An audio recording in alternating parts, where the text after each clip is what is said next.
Here is a quick guide to finding your way around the app. Click on Add New Quiz to create a new project.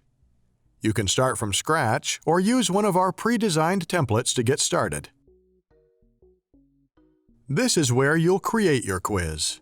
Choose a question type by clicking on the plus sign and edit it.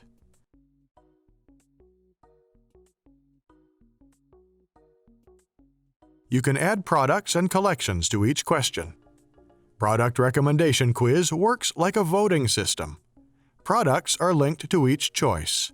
When a customer picks that choice, all linked products receive one vote.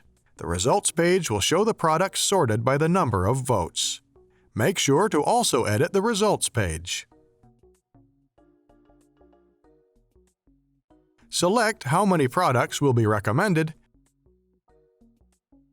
This is where you can customize your quiz design, edit the font, change the text colors, or add a background image.